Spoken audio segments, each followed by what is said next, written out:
sur moi. Merci Seigneur. Le sceau de l'alliance avec Jésus est sur moi.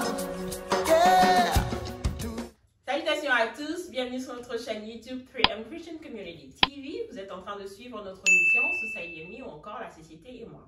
Notre sujet d'aujourd'hui est sur le divorce et nous avons notre panel, donc ce sont les mêmes personnes. Alors bonjour à tout un chacun de vous. Et je vous remercie, vous qui êtes en train de nous suivre en ce moment, pour le temps que vous disposez pour venir faire ce partage avec nous. Alors, sans plus tarder, je veux nous rappeler que tout notre partage se doit d'être respectueux. Tous les commentaires, des attaques personnelles, des commentaires désœuvrants, c'est ce qu'on dit. En tout cas, nous n'en voulons pas. On peut être en désaccord, mais dans le respect et dans l'amour. Alors, sans plus tarder, je veux commencer. Et je vais diriger ma première question à Déborah. Pour ou contre le divorce et pourquoi?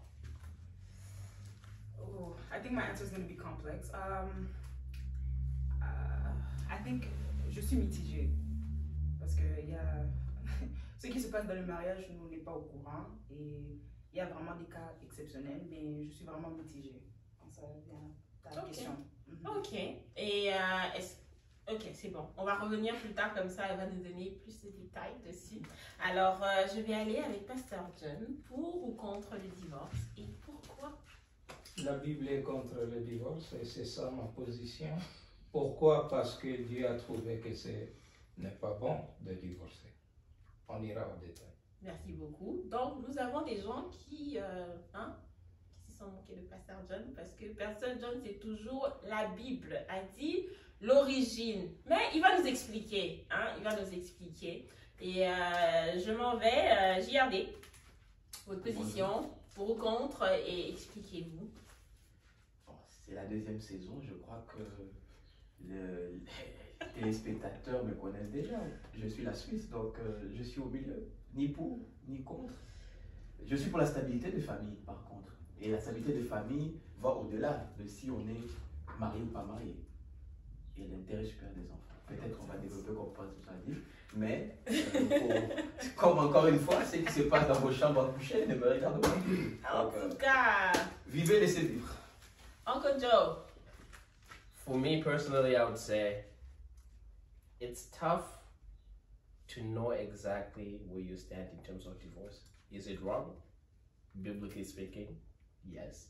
But there's cases where it becomes okay.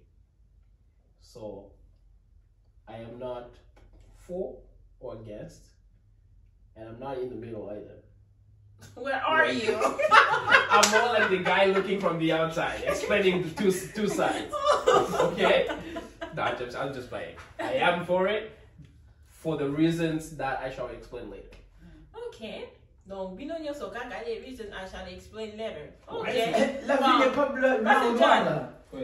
Entrez un peu en profondeur. Vous avez dit que par rapport à votre foi, par rapport au christianisme, vous êtes contre, right? Est-ce que vous pourriez nous dire un peu plus par rapport à votre opinion, par rapport à pourquoi vous vous alignez sur le point de vue de votre foi? Pourquoi vous acceptez ça? Une question très difficile à répondre. Je veux commencer par répondre par la définition que vous m'avez donnée par rapport à ma foi. La foi qui est l'expression de l'espérance des choses ou de l'assurance plutôt des choses qu'on espère. Très dur à démontrer. Avoir l'assurance des choses qu'on espère. Et la démonstration de choses qu'on ne voit pas. Je pense que vous comprenez là où je me retrouve par rapport à ma foi. Mais je vais quand même essayer de parler. Le divorce, ce n'est pas une question qu'il fallait même débattre. Parce que c'est la conséquence d'une incompréhension dans un mariage. Les gens, quand ils ne se comprennent pas dans le mariage, il y a toutes les choses qui peuvent arriver, y compris la séparation et le divorce. Alors, quand les gens cherchaient à résoudre le divorce, vous voyez qu'ils résolvent le résultat ou la résultante. Ils sont en train de chercher à résoudre la conséquence plutôt que l'origine. Nous rentrons aux origines. Le mariage, c'est quoi? La fameuse origine. That's a good question. Yeah.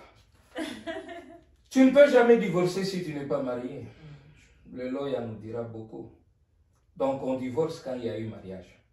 Quand il n'y a pas mariage, on se sépare seulement. Comme on est venu, on se sépare comme on est venu. Sometimes it becomes tricky. When you come, he comes, you all create something in between. So leaving becomes tricky. You're right. If there's a child, But if there's no the problem is, on a dit, l'homme quittera son père et sa mère et s'attachera à sa femme. Ils deviendront une seule chair. Qui quitte chez elle? Ah, Dans ce temps-là, on était dans quel temps? Maintenant, il y a des femmes indépendantes. Qui quitte au Canada pour rencontrer l'autre? Nous deux. Qui est-ce qu'on a demandé de quitter? Bibliquement. Biblically speaking, the man. But Mais in maintenant, this si generation, la femme se trouve, et la femme responsable, elle est chez elle, on fait comment? J'aime ça, c'est pour cela que je vous ai lancé cette question. Ah, ambiance. Yeah. Normalement, quand on dit de quitter ses parents, c'est pas à dire qu'il faut les abandonner. Je sais pourquoi je vous aime bien là. Parce qu'il y a beaucoup de little girls. Yeah. Quitter les parents, c'est-à-dire Mhm. ta décision ne dépendra plus de tes parents. Ah, c'est ma Ta Pasteur George. décision ne dépendra plus de tes amis, ta décision ne dépendra plus de ton oncle, de tes tantes et c'est tout. Alors, Je viens de me convertir à Pasteur George. Merci beaucoup, frère et sœur. vous voyez beaucoup de choses qui arrivent. Hein? C'est ma soeur qui a dit, c'est mon frère qui a décidé, c'est la famille qui a dit. Alors que les deux, ils n'ont pas de problème. Ils n'ont pas vraiment beaucoup de problèmes. Mais vous trouvez que le grand problème vient de l'extérieur. I'm C'est pour sweating. cela on dit le mariage, c'est deux choses. Le choix, la décision. Je pris la décision de quitter, je fais le choix de la choisir. Alors quand tu viens me raconter les défauts de ma femme, tu es en retard. J'avais su et j'ai pris une décision. but Pastor, not Merci, to cut Pasteur you. George. Je n'ai pas encore fini. Merci, Pasteur George. Excusez, frère. Dans les îles, il faut être calme. Alors, cela va m'aider dans les autres éléments qui viennent dans la décision de prendre le mariage. Qui m'a aidé? Qui m'a connecté? Est-ce que c'était la pression familiale? C'était la pression des amis? Quelles sont les circonstances? Est-ce que j'ai aimé la famille? J'ai aimé la réputation? Qu'est-ce que j'ai aimé? Et c'est là que nous sommes en train de rentrer dans les autres choses du mariage. Si jamais elle ne m'aime pas au monde, ou bien je ne m'aime pas au monde, est-ce qu'il y aura toujours mariage? Little girls going in. Si jamais je connais un accident, est-ce que je l'autorise à se marier? Ou quelle est la décision que j'ai prise? Je vais te donner un exemple qui n'est pas un bon exemple à suivre. Je me marierai à une seule dans ma vie. Même si elle meurt aujourd'hui, que les autres puissent arrêter les rêves. Ça n'arrivera pas. Mama, Pastor, you're lucky. Pasteur! Alors, du pasteur! Tu vois? Pourquoi? Parce que c'est une décision qui a Un été soir, prise. oui. Un choix qui a été fait. Et c'est ce qui est normal Tout à pour fait. tout le monde. Ou bien même le choix de ne pas se marier. Mhm. Ah, amen. Paul a dit, celui qui ne se marie pas fait mieux. Celui qui se marie fait bien. Personne n'a péché, mais nous avons un choix et nous avons tous une décision à prendre. Alors, In this scenario, we're talking about a well-structured marriage, right? In this day and age, yes. young kids are getting into marriage not knowing what marriage is. Yeah. Two individuals meet up at a club, they get together, spend the night together. What about the church? end up having- Why you guys always Even target in the church. club? Thank you very much. In church, This there's a lot of gives women the that go to Christian church kingdom. just What for about the the sake church? of looking for a husband. So they go to church for the purpose of looking for a husband. If that is their mentality, they find a guy that comes there. The guy know exactly what they're looking for. The guys tell them what they want to hear. Oh, I'm ready to marry. I'm ready to do this and this and this and this. They get together. They have sex.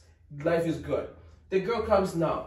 it's been a year, nothing is happening. Now the guy looks at the girls like, okay, I like your vibe, I like how we living. Let's get married.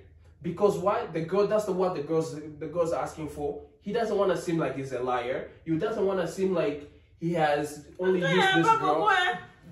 So he goes through with it, right? Now, these two individuals just got into something that is more than what they expected. Beyond their mind could comprehend. Because the girl's looking at marriage as what Hollywood has in store for them. And then the guy's looking at, well, I'm trapped. At this age, I'm not really looking to start looking for young girls here and there. Let me just settle. This is not his number one choice. He's just settling for the sake of just living life. Now, these two individuals get into it. They don't know what they're getting into it. They did not seek counseling. Because counseling, I don't know how the whole process works, but I feel like it's shorter than it should be. It depends, and then some of them they go through all the counseling, as long as like Okofiko imaginé, and then they come counseling means nothing, man. Even more like okay. So, the whole point I'm trying to make is this. I'm with you. These people get into this, they don't know what they're getting into, right? Yes. And then with the baggages that we have, because in order to know if someone will be good in a relationship, you gotta look at the relationship they have with people around them, the relationship they have with their parents, their siblings. If they cannot maintain a relationship with their family or any other member, how can they maintain a relationship with you, a random stranger? I disagree. That's a whole nother topic. But we are all bringing baggages into this relationship.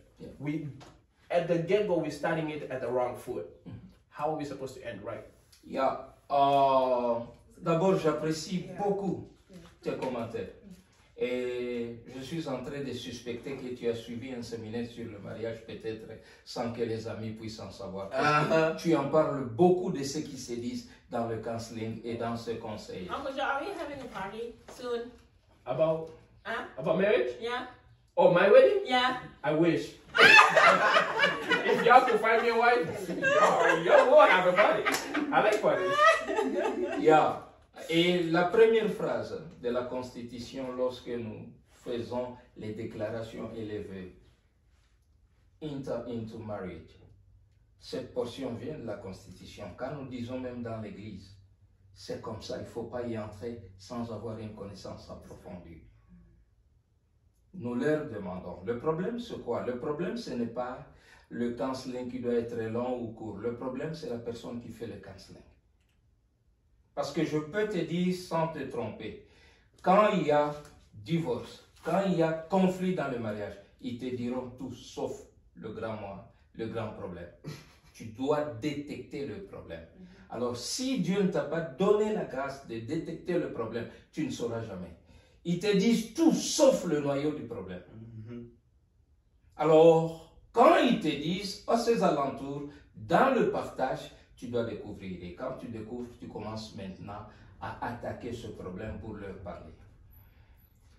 Le conseil vient ou le counseling vient aider. Parce qu'il y a des choses qui ne pouvaient même jamais arriver dans leur foyer s'ils avaient suivi un bon counseling. Nous avons le problème de la nature. Ce que nous avons trouvé en nous quand Dieu nous a créés. Quand vous entrez dans le mariage, vous n'allez pas les changer.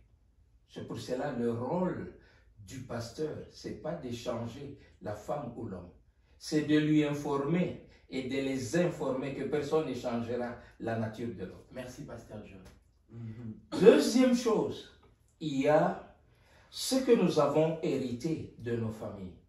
Ça se trouve dans notre subconscience. Quand il y a un conflit qui surgit, ça monte. Pourquoi tu dois me faire ça? Je n'ai jamais vu mon père faire ça. Pourquoi tu dois me faire ça? Même ma mère ne faisait pas. D'où vient ta mère ici? Tu ne t'es jamais marié à ta mère ni à ton père. Pourquoi? Parce que c'est dans la subconscience. Troisième chose, vous n'avez jamais vécu dans le mariage. Vous étiez amis. Le mal, c'est quoi? Ceux qui sont mariés cherchent à sortir. Ceux qui n'y sont pas cherchent à entrer. Et les célibataires vivent le mariage avant le mariage. Donc, Pasteur John, pour ne pas vous couper, est-ce que ce que vous venez de dire là, est-ce qu'on peut dire que c'est mieux de vivre ensemble avant de vous marier? Dieu ne vous permet jamais de vivre ensemble sans vous marier. La première des choses, c'est quoi? C'est pour vous sécuriser. Comment est-ce que l'homme prouvera devant Dieu et devant les hommes qu'il a reconnu ce que tes parents ont fait de toi jusqu'à te faire arriver à ce niveau? C'est ce que certains appellent la dot ou la présentation. Venir dire merci d'avoir éduqué ma côte. Ah, parce que des fois, les parents ont damage quelqu'un et toi, tu viens ramasser damage que tu vas bien réparer après. So, Choose well. non, parce que, Choose well. évidemment, non, on ne dit pas, c'est parce que, évidemment, on ne va pas sortir les secrets dont on parle hypothétiquement en général. Mais, comme je dis toujours aux gens, you're entitled to your own opinion, but you're not entitled to your own facts. Et puis, il faut faire clair. Je ne sais pas pour les autres, mais quand on parle dans ces panels, on parle des faits vécus. Donc, which means, des fois, il y a d'autres personnes, comme c'est leur subconscient, c'est ils veulent dans des trucs de, bon, les mots boss, on dit, des traumas, des trucs comme ça, ou bien eux-mêmes dans leur famille, ils ont des mauvaises conceptions de quoi les mariages, les relations, et ça va de ils sont génération en génération. impatients, ils sont delusional, comme dit Gladys. You know, delusional, okay? Little girls and boys mentally. Comme vous parlez de sujet, mais c'est pour ça que je veux pousser, comme vous avez dit, de quitter. On ne parle pas de physiquement. Même dans la vie, on parle de quitter, ça veut dire la maturité. Maturité émotionnelle, tout ça. Mais ces personnes-là, comme vous disiez, quand ils sortent, c'est pour ça que quand j'ai dit d'aller dire merci à la famille, des fois ils sortent avec des delusional qu'on leur a inculqué. Une immaturité qu'on leur a inculquée, une certaine impatience qu'on les a inculquée, et puis ils cherchent la perfection.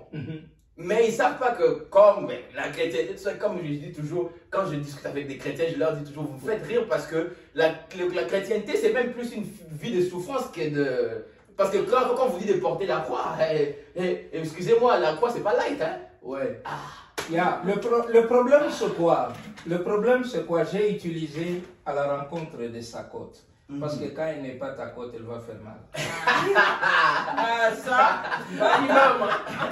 Elle va faire mal, parce que ce n'est pas sa place. Dieu a fait quitter cette côte pour la faire. Mais quand ce n'est pas cette côte qui est convenable à cette place, ça fait très mal. Ça fait très mal. Il y aura un déséquilibre. Il faut que ça soit la côte. Et quand c'est sa côte, le problème, c'est quoi? On ne se pose pas la question de savoir que c'est ma côte. On s'est dit que j'ai pris une femme ailleurs, que je vais faire ma femme, et que nous allons faire la vie ensemble. L'erreur qui est faite là, c'est-à-dire ma côte est rentrée. Je dois faire un effort, qu'elle soit à sa place et qu'elle soit confortable. Imaginez quand vous la comprenez que c'est ta côte, vous ne pouvez pas la frapper. Vous ne pouvez pas l'injurier parce que vous êtes en train de faire du mal à ton propre corps. Le fait qu'on peut même imaginer faire du mal, c'est parce qu'on sait que c'est la fille d'autrui. Or, dans le mariage, ce n'est pas la fille d'autrui. Elle est rentrée à sa place. Et la Bible dit, qui cherche, qui trouve une femme, a trouvé le bonheur. Chers frères et sœurs, Dieu n'est pas menteur. Tu as cherché. Tu as trouvé cette elle qui était la meilleure parmi toutes. Mais si au début elle était le bonheur, mais elle devait les headaches. Je vais en arriver. Je vais en arriver. Faisait rien, tu prenais en soin, elle commence à faire 40 000, 60 000, you are nobody again. Oui, je vais en arriver. Et là, c'est quel est le rôle de l'homme? Le rôle de l'homme, c'est Jésus. Est-ce que la société nous laisse être des hommes? On a parlé de ça, pardon. Il faut aller dans notre émission. Oui, je veux revenir juste à une chose. Parce que Christ, qui est le représentant de l'homme, est en train de parfaire l'épouse, à rendre cette épouse irrépréhensible, irréprochable, parfaite à ce jour de noces. C'est pour cela qu'il a donné sa vie. C'est pour cela qu'il a sacrifié. Est-ce que nous jouons notre rôle dans le mariage? Pasteur Joel, il vient de dire wane komi minene. So, which means yourself, you don't understand what is marriage. No. Yeah, wane komi minene. Let me elaborate on something. Okay. Nowadays, women don't know their place. No. Oh, because he said men is talking about women. When I she's say a woman, women, she's gonna talk about us. When I say women, girls nowadays want to get into a relationship. They want you to be a husband. but they don't want to be a wife themselves. They want you to behave like a husband. They don't want to behave in the same way. It depends on the education. No, it does not depend on Yes, the it depends education. on the education. Every individual wants you to be, you gotta do all these things. A man is supposed to do this and this and that and that and this and the other. Look, I But can't when speak you for ask them, women. they don't want to do their part. Reason being, okay, society has painted this whole picture that as a man, you gotta be the one to do everything and suffer for it. Non. The woman has no responsibility in it. Non. Society. Yes. En tout cas, ça dépend quelle society, mais bon. Non, je donne un exemple. Et cela part maintenant des traditions qu'on porte dans le foyer. La tradition qu'on doit porter dans le foyer, c'est la tradition biblique. Qu'est-ce que la Bible dit? But if we have someone who does not believe in the Bible, Et c'est ça le problème. La première des choses, si c'est quelqu'un qui ne croit pas à la Bible dit c'est un candidat ou une candidate disqualifiée. Amen. Exactly. Yeah. C'est très simple. So, you gotta go back. Parce que quand tu vas partir all là, the sermon. tu auras beaucoup de problèmes. Et nous allons le voir avec les versets bibliques. Juste pour l'information, et ceux qui veulent faire beaucoup plus de recherches, allez dans la première épître de l'apôtre Paul aux Corinthiens, le chapitre 7, à partir du premier verset jusqu'au 40e, ça vous donne les détails. Tous les détails possibles, il est là. Nous allons en discuter. La deuxième portion d'écriture, allez dans Matthieu 19, où Jésus parle lui-même. Ici c'est Paul et ici Jésus. Il parle du célibat, il parle du divorce. Et vous verrez comment cette question est venue. Vous savez ce que la Bible appelle? C'était un piège.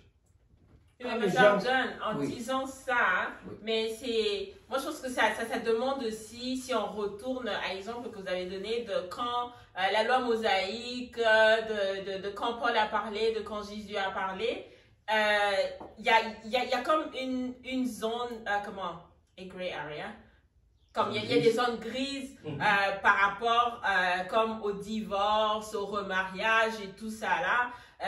Moi, je pense que c'est ça qui ouvre la porte à beaucoup d'hérédies que nous sommes en train de vivre, comment on appelle ça, des fausses doctrines que nous sommes en train de vivre, parce que c'est comme si il n'a pas parlé de quelque chose en particulier comme ça, et puis il demande, en tout cas ça c'est comme ça que je le comprends, après vous allez nous dire un peu plus, mais c'est comme si il vous dit ça, on le permet à cause de votre dureté de cœur, à cause de votre méchanceté, ça c'est parce que vous n'êtes pas capable de demeurer dans le célibat et tout ça là, ça c'est parce que vous n'êtes pas capable de, comment on appelle ça, de respecter, d'honorer vos vœux, mais il dit rien de concret et il laisse ça à la discrétion de tout un chacun. Ce qu'il demande le discernement, mais on le sait très bien que le discernement, c'est pas donné à tout le monde et chacun comprend. Très rapidement, ça ne demande même pas le discernement. Il y a des réponses qui sont confortables à notre habitude, à notre tradition, à notre confort. Et nous ne voulons pas qu'on puisse nous répondre de cette manière. Mais Dieu n'est pas un homme. Il nous répond tel que bon lui semble, que ça nous dérange, que ça... Il répond. Et il a été très clair. Vous allez voir que Moïse vous a même renvoyé aux origines. Il dit, ce n'était pas comme ça. Je donne l'explication de ce que beaucoup interprètent très mal. Oh, la Bible demande le divorce. La Bible, Dieu n'a jamais donné le divorce. Jésus dit, Moïse vous a donné le divorce. Il n'a jamais dit Dieu. C'est Moïse qui vous a donné le divorce. À cause de quoi? De votre dureté de cœur. Mais il vous a renvoyé. Au début, ce n'était pas ainsi. Paul a été très clair. Qu'est-ce qui a été au début? Avant la dureté de votre cœur, qu'est-ce qui a été au début? Et à cause de la dureté de votre cœur, il vous a envoyé au divorce et vous donnez le processus. Je donne maintenant. La femme à qui Jésus parlait, Jésus lui dit, tu vas m'appeler ton mari. La femme dit, je n'ai pas de mari. Jésus dit, oh, tu as bien dit. Les 5 que tu avais ne sont pas tes maris. Et le 6e n'est pas ton mari. Je vais maintenant interpréter dans le cas de divorce. À cette période de Moïse, aucune femme demandait le divorce. sont les hommes qui donnaient les divorces. Cette femme a été victime 5 fois des hommes qui l'ont donné le divorce. Quelle injustice aujourd'hui dans notre société. Est-ce que la société actuelle paie? Et c'est pour cela, quand Jésus a commencé à résoudre son problème, il a dit, est-ce que personne n'était juge? Aussi eux, avec leur jugement, même avec ce que Moïse les a donné comme astuce pour te donner tort, ils n'arrivent pas à le faire. Moi aussi, je ne te juge pas. Lui qui est la parole, lui qui est l'explication, l'interprétation, la révélation, la parole, lui a dit, je ne te condamne pas. J'ai dit quelque chose. Oui. L'émission, je dis quelque chose de très important, merci Pasteur John, mais moi je dis quelque chose, l'émission c'est pas juste pour les chrétiens. Et il y a une chose qui a été dit, moi je suis pas d'accord, et fermement pas d'accord, parce que dans une société, on est là pour réguler la société, pour vivre ensemble, ok? Et moi je me dis, et je répète tout ça, les personnes les plus dures, pas Pasteur évidemment, mais les plus durs, les plus intolérants que j'ai rencontrés dans ma vie, ce sont des chrétiens. Et je veux lui dire pourquoi. Donc, et dans une société, dans ma vie, il y a des gens ici, on a tous vu, et moi j'ai grandi avec des gens, papa musulman, maman chrétienne, et ils ont vécu heureux ensemble. Papa, même dans la chrétienté, l'autre là, évangélicos, l'autre là, témoins de Jéhovah, catholiques, musulmans, tout ça, ils sont ensemble, ils ont élevé les enfants, ils ont vécu ensemble. Donc cela me dit que ce n'est pas la religion le problème par rapport à moi. Cela me dit le cœur des gens, leur intolérance et comment on s'entend entre nous. Donc moi, je veux dire aux gens, quand les gens pensent que, parce que c'est ça aussi les problèmes, que l'Église a beaucoup de problèmes, parce que l'Église est jugée maintenant parce qu'elle est vue comme le réservoir de garder beaucoup des abus au nom de Dieu n'a voulu pas les mariages. Donc comme je dis, le problème c'est même qu'on ne comprend pas, mais il y a beaucoup qui nous renvoient là-dedans. Puis deuxièmement, je pense qu'il faut prêcher la tolérance. Parce qu'il y a les statistiques aussi qui sont là. Les statistiques qui sont là. Parce que quand les statistiques disent, par exemple, qu'il y a plus de femmes que des hommes, même si toutes les femmes, là, vous êtes à l'église, statistiquement, ça c'est la réalité. Nous ne sommes pas dans la foi. Ça c'est la réalité. À moins que vous partez à l'extérieur. Mais si vous êtes ici, la réalité, il y en a d'entre vous qui ne vont pas se marier. Alors, si vous partez maintenant, vous rentrez dans vous êtes juste des chrétiens, donc il y en a entre vous, parce que le pool des hommes chrétiens aussi, donc vous vous battrez entre vous. Donc, soit vous décidez, vous rentrez dans le couvent, ok? Le pool des hommes chrétiens, il a dit, hein? Mais non, mais on regarde la société, parce que si on a une pluralité, on a des juifs, des musulmans, on a des chrétiens, et qu'il faut seulement marier des chrétiens, par exemple. Donc, déjà, les femmes chrétiennes, déjà le pool est rapide. Donc, comme vous êtes plus que, voilà. Mais moi, je trouve que je ne suis pas, comme je dis, je ne connais pas, voilà, je ne suis pas pasteur, je ne veux pas vous dire, chacun fait comme il veut. Mais moi, je dis simplement qu'il y a d'autres problèmes parce que les personnes là, au-delà des Écritures, vivent dans la société. Et il y a d'autres décisions qui créent des instabilités dans la société. Et après, on s'est plein de conséquences de cela. Moi, je connais de personnes, comme tout le monde, je ne pense pas que lorsqu'il y a un accord, il y a des ententes et que chacun respecte ces ententes-là, je pense que, voilà, un chrétien et un chrétien peuvent. Après, évidemment, si vous posez un athée, quelqu'un qui ne croit pas des valeurs fondamentales, des bases, ça on peut discuter. Mais si une personne te dit, vis ta foi, mais ici en tant que couple, les enfants, on s'organise, comment on fait? Voilà. Mais après, Pasteur John peut me déshabiller. J'ai quelques minutes, Pasteur John, je veux vous revenir. Alors, avant que l'on continue, nous allons aller sur notre rubrique de Que dit la Bible? Alors, Pasteur John, une question pour vous par rapport au point de vue de la Bible, de la parole de Dieu sur le divorce. Mais je veux que vous puissiez nous en parler sous forme d'une question que je me posais. Oui. Est-ce que le christianisme est abusif en ce qui concerne le divorce? Pourquoi je dis ça? Parce que c'est un peu comme si, admettons que je suis dans un mariage abusif pour n'importe quelle raison, peu importe le degré de ces abus-là, que ce soit physique, émotionnel, tout ce que vous voulez. Je dois y rester juste pour honorer mon Dieu. Je dois y rester juste pour honorer mon vœu.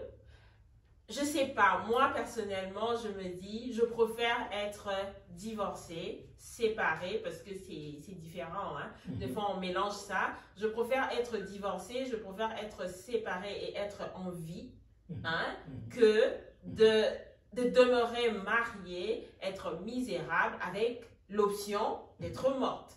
Alors, que nous dit la Bible? Merci. Très bonne question et une question qui est à la une, mais qui est malheureusement mal interprétée par le soi-disant pasteur, par le soi-disant serviteur de Dieu et malheureusement par la plupart des gens. Parce que la définition d'abord de Christ et du christianisme n'est pas comprise. Qui est chrétien? C'est celui qui ressemble à Christ. Aujourd'hui, nous nous appelons chrétiens. Nous nous introduisons à des places comme des chrétiens. Cela n'a jamais été le cas des disciples. Il y a eu une observation du parcours de leur vie, de leur comportement, de leur manière de parler, de leur manière de faire les choses, de leur manière d'agir et de réagir. Et le peuple est venu par une conclusion. La manière de ces gens ressemblait à Christ. C'est alors que pour la toute première fois, à Antioche, acte 11, 26, il est dit, les disciples de Jésus ont été appelés chrétiens. Et ici, il y a une différence entre un disciple et un chrétien. Jésus a dit d'aller faire des disciples et non d'aller faire des chrétiens. Je ne sais pas pourquoi les gens se basent beaucoup sur les chrétiens. Vous savez, les disciples-là demandent à quelqu'un qu'il ait montré son maître. Qui est maître? Qui est ton superviseur? Qui est ton mentor? Qui est en train de faire le suivi de toi? Tu vois. Alors, au nom du libertinage, de la liberté désordonnée, les gens se mettent que nous sommes libres. Il n'y a que Jésus au-dessus de nous. Non, Josué a été serviteur de Moïse avant d'être serviteur de Dieu. Élisée a été serviteur d'Élie avant d'être serviteur de Dieu. Paul a été serviteur de Gamaliel avant d'être serviteur. Donc, on passe par quelqu'un que Dieu a placé pour te servir de modèle, d'exemple et de mentor. Et aujourd'hui, ce mot chrétien et christianisme est mal défini. Vous êtes en train de parler de comportement des chrétiens et quoi?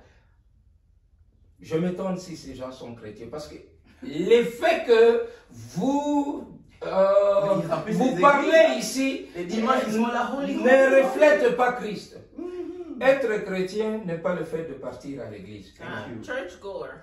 Être chrétien n'est pas le fait qu'on a fait longtemps dans une église, dans un temple donné. Être chrétien, c'est refléter Christ. C'est refléter Christ. Et Christ a dit, il recherche les vrais adorateurs. Les vrais. Parce qu'il y a des faux. Beaucoup. Il y a des faux. On cherchait de vrais. Alors je reviens aux chrétiens.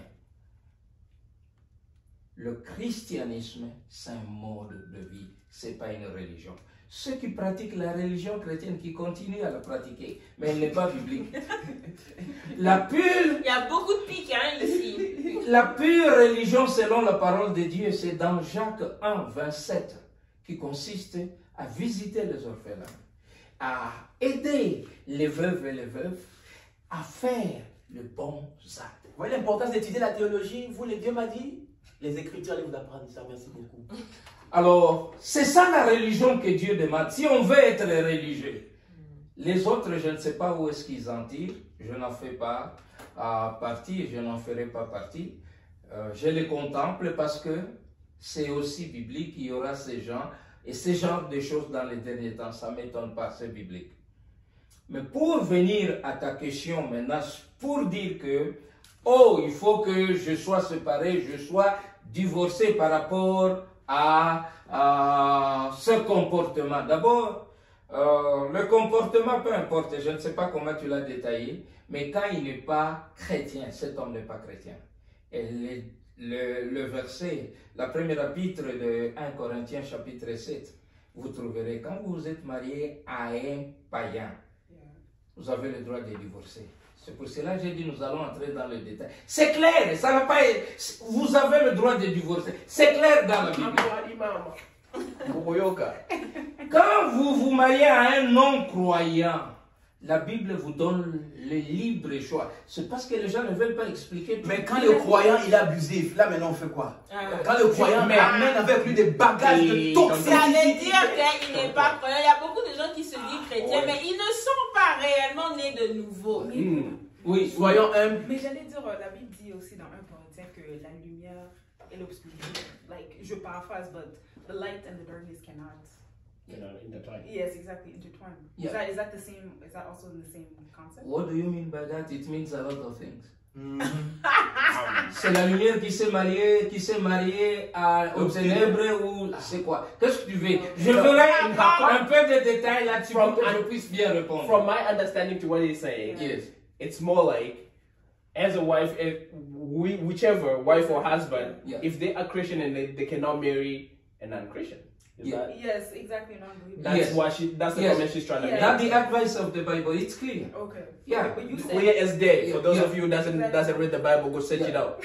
Yeah. But why And then when not? those two Yeah. lights, And those two lights meet. that's not finished. C'est quoi? And it Philippe les says, sauter. if you On a vu ces anakati. Courez Kimi. if you choose to marry, if you choose to marry the person, it doesn't matter the way. It means this. Par ton comportement, la personne va changer. Alors tu vas supporter son comportement. alors, C'est ce que j'ai C'est un choix encore. You carry your cross. J'ai une question. Oui. Alors, si la femme. Ah. Oui. Alors, si la femme, elle est chrétienne et l'homme est bon, païen. Non chrétien. Right? Parce que la femme dit, la femme soit soumise. Mhm. Donc, dans ce cas, si l'homme est païen, on doit aussi se conformer. Non. à la C'est quoi la monogamy. soumission? Je vais revenir. Je vais revenir. J'ai l'impression qu'on va faire plus de choses. Femme, soyez soumise. Oui, femme, soyez soumise à qui? Ah. Non, à vos maris. Oui, Marie, oui. Oui, est-ce qu'il est déjà ton mari quand tu dois être soumis? Il est ton fiancé, il n'est pas ton mari. Avant Mais le mariage- comment tu veux me prouver qu'elle est mariée des je vais revenir. False product. Je vais revenir. Quand maintenant c'est ton mari et la femme soit soumise à ton mari, à tout ce qu'il te demande conformément à la parole. Tout ce qui n'est pas conforme à la parole, ne soyez pas soumise. Mais la soumission, est-ce que la soumission commence? Mais c'est quoi la soumission? Attends, j'ai une question. Je vais expliquer. Oui. Oui, je vais expliquer. L'homme et la femme, tous connaissent la soumission. Pourquoi? Parce que Jésus est l'époux. Et nous, ça. Nous sommes l'épouse. Or, quel est le rôle de l'épouse? C'est la soumission à l'époux. À notre époux Jésus, nous faisons quoi? L'homme ne peut pas dire qu'il ne connaît pas la soumission. Il connaît très bien ce qu'est la soumission. Mais quand il y a des rapports sur le plan social, parce que faut comprendre, le mariage est un fait social, n'est pas un fait spirituel. La dimension qu'on explique par rapport à la spiritualité, c'est là qu'on montre Jésus et l'Église. Mais le mariage n'est pas un problème spirituel. N'allez pas amener l'esprit. L'esprit n'est pas dedans. Je reprends ma parole. Genre, Dieu m'a montré que tu es mon mari, que tu es ma femme. Je reprends ma parole. En tout cas, je pense que ce qu'on va faire, je pense que c'est très chaud. On va revenir pour la deuxième partie. Comme ça, tout le monde va bien parler, va bien se déchaîner parce que j'aime où on s'en va. Comme ça, chacun pourrait donner son point de vue. Et quand on va finir ce sujet sur le divorce, on aura plus de connaissances. Et qui sait, peut-être on aura des convertis comme M. JR. Non, moi je convertis à pasteur de John. Il faut préciser. Et pas la religion mondiale. J'aime l'intelligence. Moi, je suis contre les impositions des Dieu m'a dit, Jésus m'a dit, donc tu vois. En tout cas, ce que je veux faire pour cette fois-ci, hein, on va s'arrêter là, mais on ne va pas conclure parce qu'on veut que vous puissiez nous revenir à la deuxième partie où on va parler plus de statistiques, plus de côté légal et on va permettre à Pasteur John d'aller un peu plus en profondeur. Et Miss Chai, c'est tonton les îles là, ils vont aussi parler un peu plus parce que tonton là, ce côté est très chaud. C'est très chaud. Ah. En tout cas, bah, je vous dis merci hein, de nous avoir suivis. Merci d'avoir pris la peine de passer du temps avec nous. Je vous rappelle de vous abonner hein, et n'oubliez pas de partager et aussi de cliquer sur la cloche, la petite cloche. Comme ça, vous saurez à chaque fois que nous aurons des nouvelles émissions. Alors, je vous quitte avec nos bénédictions. Alors, que l'Éternel vous bénisse et qu'il vous garde, que l'Éternel vous accorde sa grâce et qu'il fasse luire sa face sur vous. Et je vous dis à la revoyure. Le son de l'alliance avec Jésus est sur moi. Merci Seigneur. Le son de l'alliance avec Jésus est sur moi.